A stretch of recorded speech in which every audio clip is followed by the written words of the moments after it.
வணக்கம் நேர்களே, இது ஷர்மிளா டாக்கீஸ். நான் உங்கள் டாக்டர் ஷர்மிளா. மாண்புமிகு பிரதமர் திரு நரேந்திர மோடி அவர்கள் நாட்டு மக்களுக்கு 7 முக்கியமான விஷயங்கள சொல்லியிருக்கிறாரு.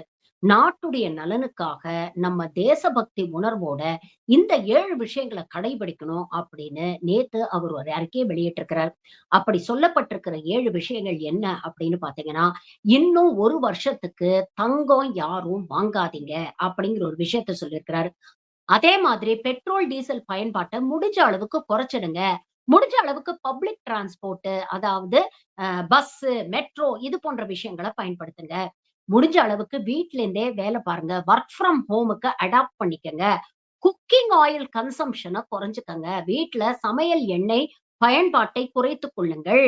இயற்கை விவசாயத்துக்கு நாம எல்லாரும் மாறணும். ஏன்னா, ஃபெர்டிலைசர்ஸ் இம்போர்ட் இன்னைக்கு கடுமையாக பாதிக்கப்பட்டிருக்கு. அதனால முடிஞ்ச அளவுக்கு இயற்கை விவசாயத்துக்கு நாம மாறணும்னு சொல்லியிருக்காரு. அதே மாதிரி ஸ்வதேஷியா மாறுங்க. அதாவது டொமெஸ்டிக்கா இருக்கக்கூடிய ப்ராடக்ட்ஸ யூஸ் பண்ணுங்க. இங்க இருக்கக்கூடிய தொழில்களை நாம என்கரேஜ் பண்ணணும் அப்படின்னு சொல்லியிருக்காரு. கடைசியா வெளிநாட்டுக்கு போகக்கூடிய இந்த டிராவல் எல்லாம் அவாய்ட் பண்ணுங்க. ஏன்னா இன்னைக்கு பெட்ரோல், டீசல் விலை ஏறிட்டதுனால ஃப்ளைட் காஸ்டும் இன்னைக்கு அதிகமாயிடுச்சு. அதனால கொஞ்ச நாளைக்கு தயவு செஞ்சு வெளிநாட்டுகளுக்கு போகாதீங்க அப்படின்னு சொல்லியிருக்காரு. இது ஏன் சொல்லியிருக்கிறாரு அப்படின்னு பார்த்தீங்கன்னா, இந்தியா ஒரு கடுமையான பினான்சியல் கிரைசிஸை நோக்கி பயணிக்கிறது. தொடர்ந்து யுஎஸ்ஸுக்கும், ஈரானுக்கும் போர் நடந்துட்டு இருக்கிறதுனால கடுமையாக இந்தியா பாதிக்கப்பட்டிருக்கு. இங்க நம்ம நாட்டுல கிட்டத்தட்ட 85% நமக்கு தேவையான பெட்ரோல், டீசல், கேஸ் எல்லாமே நாம இம்போர்ட் பண்ணிட்டு இருக்கோம். அதே மாதிரி கோல்ட் ரிசர்வ்ஸ் குறைய குறைய நாம ஒவ்வொரு கிராம் கோல்டு வாங்கும் பொழுதும் சர்வதேச சந்தையில நமக்கு ஒரு மிகப்பெரிய ஒரு பினான்சியல் பிரஷர் ஏற்படுது. இதை தடுக்கணும், தவிர்க்கணும் அப்படிங்கிறதுக்காக ஒரு கடுமையான நிதி நெருக்கடி கிட்டத்தட்ட ஒரு பினான்சியல் எமர்ஜென்சி அப்படின்னு சொல்லலாம்.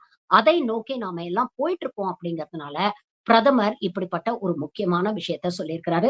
இத எல்லோருமே அவசியம் ஃபாலோ பண்ணணும். அதுல எந்த மாற்று கருத்தும் இல்ல. ஒவ்வொரு இந்தியனும் நாட்டின் நலன் கருதி இந்த விஷயங்கள பின்பற்றணும்.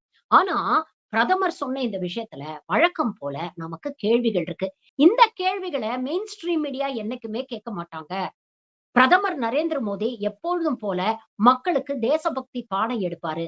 ஆனா, இதே தேசபக்தி பாடத்த ஏன் இந்த அரசியல்வாதிகள் பின்பற்ற மாட்டேங்கிறாங்க? அப்படிங்கிற கேள்விய நாம கேட்கணும் இல்லையா?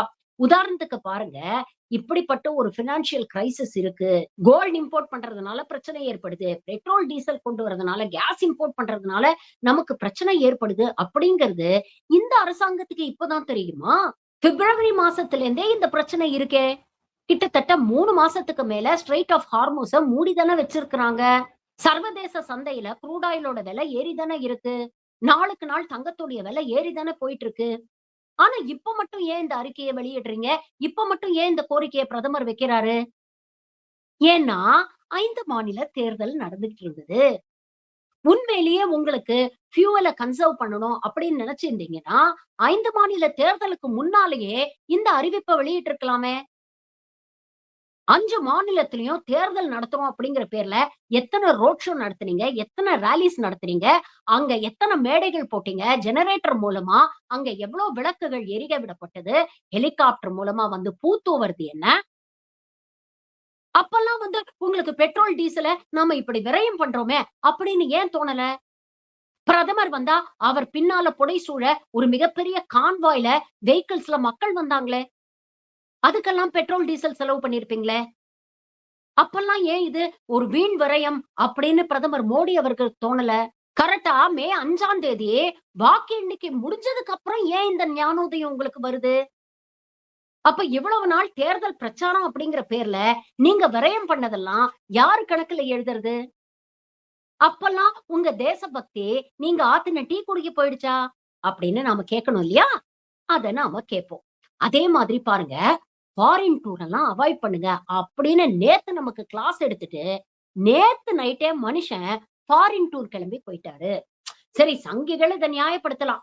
ஒரு நாட்டுடைய பிரதமர் மத்த நாட்டுடைய தலைவர்கள் எல்லாம் போய் சந்திக்க வேண்டாமா? இது பொலிட்டிக்கலி, ஸ்ட்ராட்டஜிக்கலி, எக்கனாமிக்கலி நமக்கு இதெல்லாம் முக்கியமான விஷயங்கள் இல்லையா? அப்படின்னு கேட்கறது எனக்கு புரியுது. நியாயமான விஷயம் தான். ஆனா, இன்னைக்கு நம்ம டிஜிட்டல் இந்தியாவா மாறிட்டோமே! சோசியல் மீடியா எரால தானே நம்ம வாழ்ந்துகிட்டு இருக்கோம். இப்படி நேரடியாக போய் சந்திக்கக்கூடிய விஷயங்களை ஆன்லைன்ல பிரதமர் பண்ணலாமே. இன்ஃபாக்ட் இதையே ஒரு காரணமாக காட்டி, நாடு ஒரு பினான்சியல் கிரைசிஸ்ல இருக்குது. அப்படிப்பட்ட ஒரு நேரத்துல தேவையான பயணங்களை மட்டும் தான் நான் மேற்கொள்வேன். மத்ததெல்லாம் நான் ஆன்லைன்ல பண்ணுவேன் அப்படின்னு நியாயமா நாட்டுடைய பிரதமர் தானே மத்தவங்களுக்கு ஒரு முன்மாதிரியாக இருக்கணும். ஆனா, நம்ம கிட்டலாம் ஃபாரினுக்கு போகாதீங்க அப்படின்னு சொல்லிட்டு, நீங்க மட்டும் பிரைவேட் ஜெட்ல கிளம்பி உலகம் சுற்றும் வாலிபன் அப்படின்னு போனீங்கன்னா, அது என்ன நியாயம் பிரதமர் சார்? அப்புறம் இந்த வொர்க் ஃப்ரம் ஹோம் அப்படிங்கிற ஒரு விஷயத்த சொல்லியிருக்கிறாரு. இதுல எனக்கு நெறைய கேள்விகள் இருக்கு. வொர்க் ஃப்ரம் ஹோம் அப்படிங்கிறது வேலை செய்யறவங்களோட சாய்ஸா? அவங்களுடைய பர்சனல் லைஃப் ஸ்டைலா? வொர்க் ஃப்ரம் ஹோம் பண்றதுக்கு எவ்ளோ விஷயங்கள் தேவைப்படும் கொஞ்சம் யோசிச்சு பாருங்களேன். முதல்ல அரசாங்கம் அதுக்கு ஒரு பாலிசி கொண்டு வர வேண்டாமா? அப்படியே அரசாங்கம் பாலிசி கொண்டு வந்தாலும், வீட்ல இருந்து வேலை செய்யணும்னு நினைக்கிறவங்களுக்கு, அதற்கான உபகரணங்கள் வேணாமா? அதற்கான ஹார்ட்வேர் வேண்டாமா? சாஃப்ட்வேர் வேண்டாமா? பிராட்பேண்ட் கனெக்ஷன் வேண்டாமா? அதற்கு மின்சாரம் செலவழியாதா? இவ்வளவு விஷயங்கள் இருக்கு. முதல்ல இது அவங்க பர்சனல் சாய்ஸா? அவங்க வேலை செய்யக்கூடிய கம்பெனி இதுக்கு ஒத்துக்கணும் இல்லையா? அவங்க அப்படிப்பட்ட ஒரு பாலிசி டிசிஷன் எடுக்கணும் இல்லையா? நாளைக்கே நான் வேலை செய்யற கம்பெனியோட மேனேஜர்ஸ போய், "மோடி சொல்லிட்டாருங்க. அதனால இனிமேல் நான் ஆபீஸ்க்குலாம் வரமாட்டேன். நான் வீட்ல இருந்து தான் வேலை செய்வேன்." அப்படின்னு சொன்னா, "சரிப்பா, நீ வீட்லயே இருந்துக்க. நான் வேற யாருக்காவது வேலை குடுக்குறேன். ஏற்கனவே வேலை தேடி நெறைய பேர் கியூல நின்னுட்டு இருக்காங்க. பத்தாததுக்கு இருக்கிறவனுக்கே சம்பளம் குடுக்க முடியலன்னு நெறைய பேர வேலைய விட்டு தூக்கிட்டு இருக்கோம்." அப்படின்னு சொல்லி, இதுதான் சாக்குன்னு வீட்டுக்கே போங்க அப்படின்னு அனுப்பிட்டாங்கன்னா, அப்ப பிரதமர் மோடி என்ன செய்வாரு? நியாயமா நீங்க என்ன பண்ணணும்? வொர்க் ஃப்ரம் ஹோம் பாசிபிலிட்டி இருக்கக்கூடிய கம்பெனிகளுக்கும், கார்ப்பரேட்டுகளுக்கும் அரசாங்க தரப்பிலேருந்து நீங்க இன்ஸ்ட்ரக்ஷன் குடுக்க வேண்டாமா? கவர்ன்மென்ட் ஆர்டர் போட வேண்டாமா? முடிஞ்ச அளவுக்கு வொர்க் ஃப்ரம் ஹோம எல்லா கார்ப்பரேட் கம்பெனிகளும் நடைமுறைப்படுத்தணும் அப்படின்னு தானே மோடி சொல்லியிருக்கணும். ஆனா உங்க கார்ப்பரேட் நண்பர்களுக்கு எந்த இன்ஸ்ட்ரக்ஷன்ஸும் குடுக்காம, நேரடியா பொதுமக்கள் தலையில இந்த பாரத்த தூக்கி வைக்கிறது எந்த விதத்துல நியாயம்? அப்புறம் எல்லாருமே வொர்க் ஃப்ரம் ஹோம் பண்ண முடியுமா? யோசிச்சு பாருங்க. எத்தனையோ ஃபேக்டரிஸ் நடக்குது. தினம் தினம் அங்க போய் உழைக்கிற மாரி வேலை செய்யறவங்களுக்கு, எப்படி வொர்க் ஃப்ரம் ஹோம் ஒரு ஆப்ஷனாக இருக்க முடியும்? டெய்லி வேஜ் லேபர்ஸ பத்தி என்னைக்காவது யோசிச்சு பார்த்திருக்கீங்களா மோடி சார்? தினம் தினம் ஆட்டோ ஓட்டுறவன் எப்படி வொர்க் ஃப்ரம் ஹோம் பண்ண முடியும்? தினம் தினம் கடை வச்சு நடத்துறவன் எப்படி வொர்க் ஃப்ரம் ஹோம் பண்ண முடியும்? அப்ப நியாயமா பார்த்தா, மக்கள் மீது இந்த சுமைய தூக்கி போட்டு, மக்கள ரெஸ்பான்சிபிள் ஆக்காம, அரசாங்கம் இதற்கெல்லாம் பாலிசிஸ் டிவைஸ் பண்ணணும். 3 மாசமா இது நடந்துகிட்டு இருக்கு. ஆனா 3 மாசமா இத பத்தியெல்லாம் யோசிக்காம, மாநிலத்துக்கு மாநிலம் தேர்தல் பிரச்சாரத்துக்கு மட்டும் தான் போயிட்டு இருந்தீங்க. இப்ப தேர்தல் எல்லாம் முடிஞ்சு ரிசல்ட் எல்லாம் வந்துருச்சுன்னோனே, திடீர்னு உங்களுக்கு ஒரு ஞானோதயம் பிறந்து, மக்கள ரெஸ்பான்சிபிள் ஆக்க முயற்சி பண்றீங்க. ஒரு அரசாங்கம் பண்ண வேண்டிய வேலையெல்லாம், அந்த சுமையெல்லாம் தூக்கி மக்கள் மேல கொண்டு போய் வைக்கிறீங்க. திடீர்னு இயற்கை விவசாயத்துக்கு மாறுங்க. திடீர்னு உள்நாட்டு பொருட்களை வாங்குங்க அப்படின்னு சொல்றீங்களே. இயற்கை விவசாயத்தை வலுப்படுத்துறதுக்கோ, இல்ல உள்நாட்டுல இருக்கக்கூடிய எம்எஸ்எம்இஸ் சிறு குறு தொழில்களை வலுப்படுத்துறதுக்கோ, இந்த அரசாங்கம் என்னென்ன பாலிசிஸ் கொண்டு வந்திருக்கிறாங்க? இதெல்லாம் முன்னாலேயே நீங்க வலுப்படுத்தி இருந்தீங்கன்னா, இன்னைக்கு இப்படிப்பட்ட ஒரு பிரச்சனைய நம்ம சந்திக்க வேண்டிய அவசியமே இருந்திருக்காதே. அப்ப சாதாரண ஏழை எளிய மக்கள பத்தி நீங்க என்னைக்குமே கவலைப்படல. நகர்ப்புறங்கள்ல நல்ல லேப்டாப்ப வச்சு சேலரி வாங்கிட்டு இருக்கக்கூடிய உயர்தட்டு மக்களை பற்றி மட்டுமே நீங்க கவலைப்படுறீங்க. வொர்க் ஃப்ரம் ஹோம் எல்லாம் அவங்களுக்கு தான் செட் ஆகும். தினம் தினம் உழைச்சு சம்பாதிக்கிற ஒரு ஆட்டோ டிரைவரோ, இல்ல ஒரு கொளுத்து வேலை செய்றவங்களுக்கோ வொர்க் ஃப்ரம் ஹோம் பாசிபிளா? உண்மைய சொல்லட்டுமா? இன்னைக்கு ஒரு பினான்சியல் எமர்ஜென்சிய நாம கிராஸ் பண்ணிக்கிட்டு இருக்கோம். அரசாங்கம் நெனச்சா ஒரு பினான்சியல் எமர்ஜென்சிய அவங்களால டிக்ளேர் பண்ண முடியும். அதற்கான புரோவிஷன் ஆர்டிகிள் 360 ஆஃப் த கான்ஸ்டிடியூஷன்ல இருக்கு. அப்படி ஒரு பினான்சியல் எமர்ஜென்சிய இந்திய அரசு டிக்ளேர் பண்ணாங்கன்னா, அவங்க நேரடியா கவர்ன்மென்ட் ஆர்டர் மூலமாக இது போன்ற விஷயங்கள நடைமுறைப்படுத்த முடியும். ஆனா அரசாங்கம் அத பண்ண மாட்டேங்கிறாங்க. ஏன் பண்ண மாட்டேங்கிறாங்கன்னா, அதற்கு 2 காரணங்கள். 1 இந்த அரசாங்கம் என்னைக்குமே தன்னுடைய தோல்விய ஒத்துக்க மாட்டாங்க. இன்னைக்கு இந்த பிரச்சனையினால இந்தியா அவஸ்தைப்படுதுன்னா, அதற்கு காரணம் வெறும் வார் மட்டும் தானா? இந்திய அரசு என்ன நிலைப்பாடு எடுத்தது? எவ்ளோ மோசமான ஒரு ஃபாரின் பாலிசிய அடாப்ட் பண்ணி வச்சிருக்காங்க அப்படிங்கிறதும் இங்க காரணம் இல்லையா? ஈரானோட நீண்ட நெடிய நாட்களாக இருந்த நல்லுறவை இன்னைக்கு ஒட்டுமொத்தமா கெடுத்துக்கிட்டீங்க. ஒரு பக்கம் அமெரிக்காக்கு அடிமையா செயல்பட்டுக்கிட்டு இருக்கீங்க. அதனால ஈரானுடைய வெறுப்பையும் நீங்க சம்பாதிச்சு வச்சிருக்கீங்க. அப்போ ஒரு விதத்துல இந்த பிரச்சனை மேலும் மேலும் பெரிதாவதற்கு இந்த அரசாங்கமும் ஒரு காரணம் இல்லையா? அந்த தோல்விய அவங்க என்னைக்குமே ஒத்துக்க மாட்டாங்க.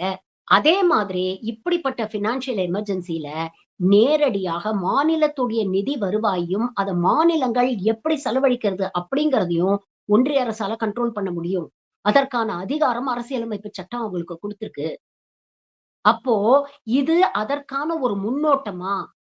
அப்படிங்கிற ஒரு கேள்வியும், ஒரு அச்சத்தையும் இது போன்ற பேச்சுக்கள் நமக்கு ஏற்படுத்துது. நாள பின்ன ஆமா, வேற வழியே இல்ல. முதல்ல இவங்க எப்பவுமே தோல்விய ஒத்துக்க மாட்டாங்க. அத முடிஞ்ச அளவுக்கு பூசி முழுகி, இது போன்ற தேசபக்தி டிராமாலாம் ஆடி சமாளிக்க முயற்சி பண்ணுவாங்க. சமாளிக்கவே முடியல அப்படிங்கிற ஒரு கட்டத்தை அவங்க எட்டுனாங்கன்னா, வேற வழியே இல்லாம ஒரு பினான்சியல் எமர்ஜென்சிய டிக்ளேர் பண்ண வேண்டியிருக்கும். அப்படி டிக்ளேர் பண்ணா, மாநிலத்துடைய வருவாயுடைய கண்ட்ரோலும் ஒட்டுமொத்தமா ஒன்றிய அரசுக்கு போய் சேர்ந்துரும். அதுக்கப்புறம் அவங்க என்ன சொல்றாங்களோ, அதைத்தான் மாநிலங்கள் செய்ய வேண்டிய ஒரு நிலைமைக்கு தள்ளப்படும். ஒருவேள அதற்கான ஒரு முன்னோட்டமா இது அப்படிங்கிற கேள்வியும் நாம கேட்க வேண்டியிருக்கு. எது எப்படியோ பேட்ரியாட்டிசம் அப்படிங்கிறது பப்ளிக்குக்கு மட்டும் இல்ல. தேசப்பற்று பொதுமக்களுக்கானது மட்டும் இல்ல. அந்த உணர்வு பொலிட்டீஷியன்ஸுக்கும் இருக்கணும். பிரதமர் போன்ற பவர்ஃபுல் பெர்சன்ஸுக்கும் இருக்கணும். இல்லன்னா, சும்மா மேடை ஏறிட்டு, ஒரு விஷயத்த பேசிட்டு, அதற்கு நேர் எதிரான நடவடிக்கைகள்ல நீங்க களத்துல ஈடுபட்டீங்கன்னா, நீங்க எப்படி மக்களுக்கு ஒரு முன்னுதாரணமா இருப்பீங்க? Lead by example mister prime minister. நீங்க சொல்லக்கூடிய இந்த தேசபக்திக்கான விஷயங்கள முதல்ல நீங்க பின்பற்றுங்க. தேசப்பற்று இருக்கக்கூடிய ஒவ்வொரு குடிமகனும் உங்களை பார்த்து கத்துக்கிட்டு, அவங்களும் அத பின்பற்றுவாங்க. நாட்டு மக்களுக்கு இது மூலமாக ஒரே ஒரு கோரிக்கை தான் வைக்கிறேன். பிரதமருடைய நோக்கம் எது வேணா இருக்கலாம். ஆனா, அவர் சொன்ன விஷயத்துல உண்மை இருக்கு. இன்னைக்கு ஒரு அன்டிக்ளேர்ட் பினான்சியல் எமர்ஜென்சிய நோக்கி நாம பயணிச்சுட்டு இருக்கோம். அதனால லெட் அஸ் டூ அவர் பிட். நாம வாங்கக்கூடிய 1 கிராம் தங்கம் கூட இன்னைக்கு நாட்டுக்கு ஒரு பெரிய நிதிச் சுமையை ஏற்படுத்தும்.